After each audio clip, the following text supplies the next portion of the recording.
အားလုံးပဲမင်္ဂလာပါ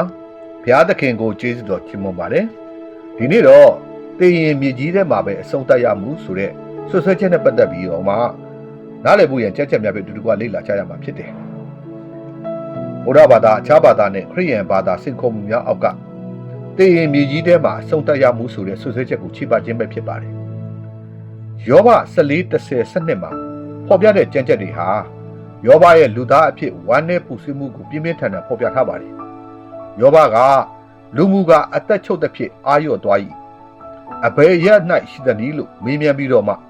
လူသားသည်အိပ်ပျော်၍မနိုးထနိုင်တော့ခြင်းကိုရေနဲ့ပင်လယ်နဲ့နှိုင်းယှဉ်ထားပါတယ်။ဒါကိုဝေဖန်သူများကဒီကြမ်းကြက်ဟာတည်ခြင်းသည်အဆုံးသတ်ဖြစ်ပြီးတော့ဝိညာဉ်ဤထာဝရတည်ရှိမှုကိုညှင်းပယ်တယ်လို့ဆွဆွဲနိုင်ပါတယ်။ဒီစိတ်ကောမှုကိုဖြည့်ရှင်းရမှာယောဘရဲ့ဝမ်းနည်းပူဆွေးမှုရဲ့အခြေအနေအခြားသောမျှော်လင့်ချက်ကြမ်းကြက်များနဲ့ခရစ်တော်၏ဂရုသတင်းစကားကိုချိတ်ဆက်ပေးရမှာဖြစ်ပါတယ်။ဒါကြောင့်တည်ခြင်းသည်အိပ်ဆက်ခြင်းဖြစ်တယ်ဆိုတဲ့အကြောင်းနဲ့ပတ်သက်ပြီးထာဝရတည်ရှိမှုတို့ယာယီခွဲစားခြင်းဆိုတဲ့အကြောင်းကိုနားလည်ဖို့အတွက်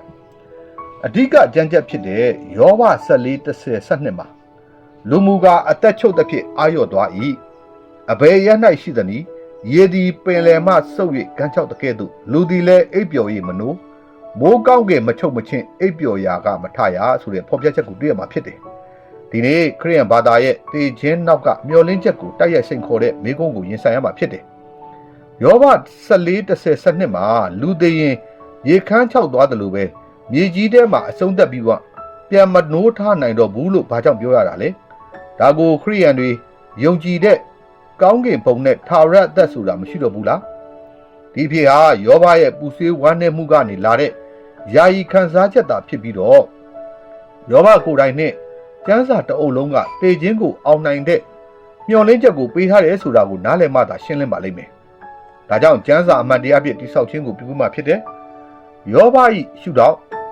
်မျှော်လင့်ချက်၏အုတ်မြင့်နဲ့ခရစ်တော်၏တေခြင်းကိုအောင်နိုင်ခြင်းသုံးခုဖြစ်ရှင်းလင်းစွာဖော်ပြပေးမှဖြစ်တယ်။ဒါကြောင့်ဆင့်တက်နေနဲ့ယောဘ၏ပူဆွေးမှုရှုထောင့်အစင်းနဲ့နေနဲ့မျော်လင့်ချက်ဤအုတ်မြစ်ဖြစ်ဝိညာဉ်ဤတည်ရှိမှုစဉ်သုံးနေနဲ့အေးဝင်ကလေးအဖြစ်ခရစ်တော်ဤတည်ခြင်းကိုအောင်နိုင်ခြင်းအေးဝင်ကလေးဤကုန်းချုပ်ခြင်းဆိုတဲ့အချက်တွေကိုအတူတကွလေ့လာဆင်ခြင်ကြရမှာဖြစ်တယ်။ဒါကြောင့်အစစ်တစ်နေနဲ့ယောဘရဲ့ပူဆွေးဝမ်းနည်းရခြင်းရဲ့ရှုထောင့်ကိုနားလည်ဖို့အတွက်အဓိကကြံချက်ဖြစ်တဲ့ယောဘ14မှာအပင်မာမူကားမျော်လင့်စရာအကြောင်းရှိ၏ခုတ်လဲတော်လဲထက်၍အညောင်းထွက်သေး၏ဆိုတဲ့ဖော်ပြချက်ကိုတွေ့မှာဖြစ်တယ်။ဆိုတဲ့တိတ်ပဲကယောဘကျမ်းဟာဆင်းရဲဒုက္ခရောက်နေတဲ့လူတဦးရဲ့စကားကိုမှတ်တမ်းတင်ထားတာဖြစ်ပါတယ်။ယောဘ14:10ကဘုရားသခင်ရဲ့စစ်မှန်တဲ့တုံ့ပြန်ချက်မဟုတ်ပဲယောဘရဲ့မျှော်လင့်ချက်မဲ့နေတဲ့ခံစားချက်ကိုဖော်ပြခြင်းဖြစ်ပါတယ်။ဘုရားသခင်ကိုပုတ်ဘူးဆိုတဲ့အကြောင်းကိုနားလည်ဖို့အတွက်ယောဘသည်ရုပ်ပိုင်းဆိုင်ရာပြန်လည်ထူထောင်ခြင်းကိုမမြင်နိုင်တော့တဲ့အတွက်တေခြင်းကိုရေခမ်းချောက်ခြင်းနဲ့နှိုင်းယှဉ်ပြီးတော့မှစိတ်ပြက်လက်ပြက်ပြောဆိုခဲ့ခြင်းပဲဖြစ်ပါတယ်။ဒါကြောင့်ပင်ပင်ပန်းပန်းဆင်ခြင်ခြင်းကိုနားလည်ဖို့အတွက်ယောဘသည်အပင်နဲ့လူသားကိုနှိုင်းယှဉ်ပြီးတော့မှသူ့ဘဝရဲ့ခက်ခဲမှုကိုဖော်ပြခဲ့ခြင်းဖြစ်ပါတယ်။၎င်းဟာတည်ခြင်းဟာအဆုံးသတ်လို့ကျမ်းစာကသင်ပေးခြင်းမဟုတ်ပါဘူး။ဒါကြောင့်အစစ်နဲ့အနေနဲ့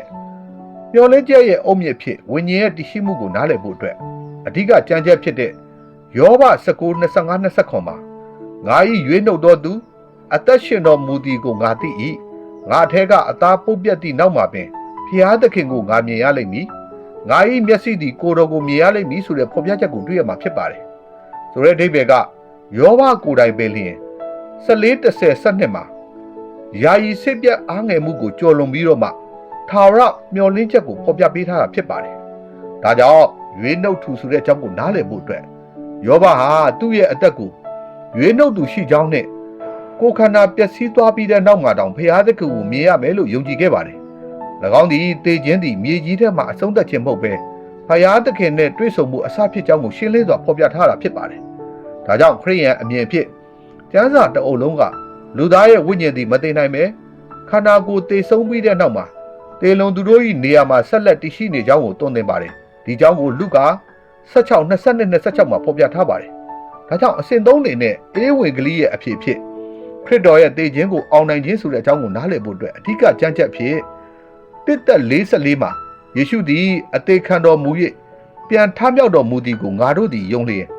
ယေရှုအားဖြင့်အိပ်ပျော်သောသူတို့ကိုလည်းဖျားသခင်သည်ခေါ်တော်မူလိမ့်မည်ဆိုတဲ့ဖော်ပြချက်ကိုတွေ့ရမှာဖြစ်ပါတယ်ဆိုတဲ့အဓိပ္ပာယ်ကယေရှုခရစ်တော်ရဲ့ပြန်လည်ထမြောက်ခြင်းဟာတည်ခြင်းကိုမြေကြီးထဲကနေအဆုံးသတ်ခြင်းမဟုတ်ဘဲနဲ့ထာဝရအသက်တာအထိဂရုတော်ကိုရရှိတယ်လို့ဖော်ပြတာဖြစ်ပါတယ်ဒါကြောင့်အိပ်ပျော်ခြင်းဆိုတဲ့အကြောင်းကိုနားလည်ဖို့အတွက်ဓမ္မသစ်ကျမ်းမှာယုံကြည်သူများရဲ့တည်ခြင်းကိုယာယီအိပ်ပျော်ခြင်းလို့ဖော်ပြပါတယ်